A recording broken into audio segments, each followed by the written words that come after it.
don't need a high-end designer or a lot of money to get a luxe look. Be your own interior designer. This is Affordable Interior Design, the podcast. Here's your host, Betsy Helmuth.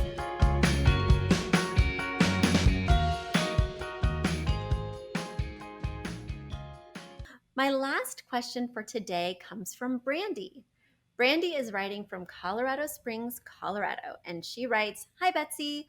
I absolutely love this podcast. I heard that you needed more questions for your mailbag, so here's my question. I know you aren't crazy about layout questions on the podcast, so I'm not looking for a specific direction. I just want some general ideas. My husband and I are building our first house, and attached you'll see the living room. We weren't given a choice to center the fireplace, so the fireplace is in the corner of the room. How would you lay out the furniture in a living room with the fireplace in the corner? Again, these are just general ideas. I'm fine without specifics. The whole house is 1,633 square feet. The living room is not that big. So while there is space above the fireplace for a TV, it won't be far enough away to not crane your neck when watching. To the right of the fireplace, we could place an entertainment unit, but it could make the focal point of that room, the fireplace and the TV, seem a little cluttered. Which is the lesser of the two evils for you? I'm interested to hear your thoughts, and thanks again for your wonderful podcast, Brandy." Well, Brandy, thanks for all the compliments. And yes, I don't typically weigh in on a floor plan on the podcast only because I like to do my due diligence. I like to try every possible option. That being said, I do have general thoughts on what is the best idea when laying out a space, because I work with living rooms all the time. Certainly in Manhattan, when I'm working, the living rooms are not very big, but also when we work in the suburbs. You know, those land plots are so small because the land is so coveted if it's close to the city. So we have small homes on those plots for the most part. Many of the homes in the area where I live are historic, so the rooms were tiny to begin with, and they can be quite hard to open up. I have a living room that is a generous size, but it's not deep. It's just long and narrow. So I feel your pain when it comes to having it be awkward to have the TV above the fireplace. In my case, there wasn't much of an option in terms of where to put the TV. So I did mount it above the fireplace, but I angled it down. So if you think of like a sports bar, or you think of a hospital room where they do have those TVs that are higher than they should be, but they've put it on an angle. So even though you are still somewhat craning your neck, it doesn't feel like the front row of a movie theater. It's slightly more manageable. That being said, if you really don't have good depth, if it is going to feel uncomfortable to watch TV, even if you angle the TV down, I would not put it above there. Now, I don't want that wall in the living room that has the fireplace on it to start feeling too heavy or bulky. I have the same concerns that you do. So what I might think about instead is I would think about not doing an entertainment unit. You mentioned a unit, which typically means like a stand flanked by either two bookcases or two storage columns, which can feel quite oppressive. I would think about just maybe a stand, right? Something very simple, something very minimal. Or these days, more and more of my clients are using a smart TV, which means that if they don't need cable access, they could potentially just mount the TV, sink the wires in the wall, and have it be a really seamless experience with no TV stand involved. Underneath, you could put ottomans that you could move over to use as footstools or even additional seating in a pickle.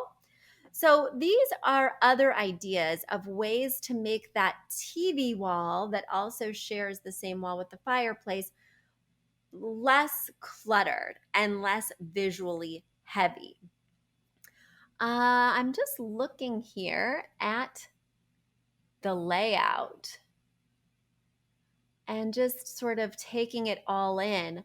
Because typically, when you're seated on the main piece of furniture, just a few rules of thumb to keep in mind are that you want to have good feng shui. So, from that main piece of furniture, in this case, it would be the sofa or a sectional, you would want to be able to see the main walkway, the main point of access where people are most likely coming and going. So you're not feeling vulnerable. You're not feeling like somebody could sneak up behind you and, make you feel vulnerable to attack, right? Now, if you're feeling like the TV and the fireplace just aren't going to work on the same wall, sometimes what I will do is I will put the two focal points, the fireplace on one wall and the TV on another wall. Ideally, those walls would be perpendicular to each other. So that way, I would use a sectional on the other side. So if this is the fireplace wall on one side and on the other side we have the TV wall, if I use a sectional, then I have two arms of the sofa and each arm is looking at one of the focal points. And that can be a really nice way to distribute focal points without having to turn your neck to see one or the other. So in a situation like this, I would definitely ask myself if a sectional could work. That way that wall would feel less encumbered by focal points that are large, right?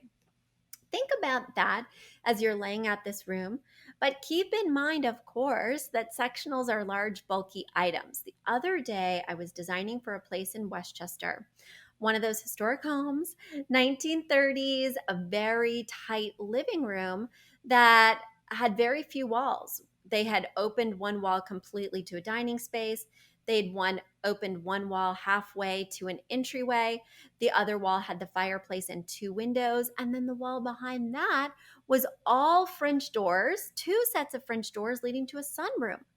What are we going to do?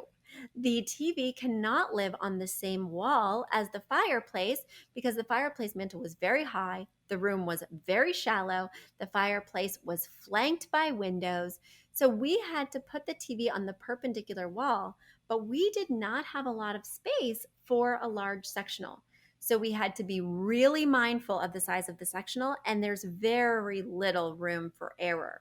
So in a space like this, that's not only tight, but may have two separate focal points on two separate walls, measuring and being really strategic with that floor plan is more important than ever. It will be very easy to create a real traffic jam in this room, and I am concerned about that looking at your floor plan.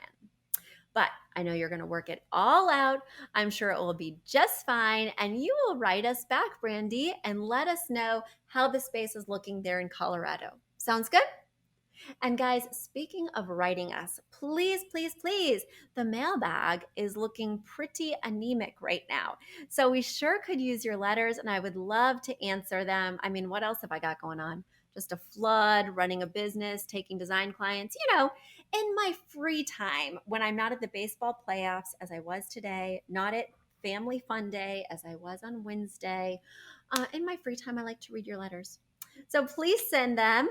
You can go to affordableinteriordesign/podcast. That's affordableinteriordesign.com/podcast to send in your letter. And hopefully I'll be reading it on the air very soon in a mold remediated office that's newly decorated in our new colors.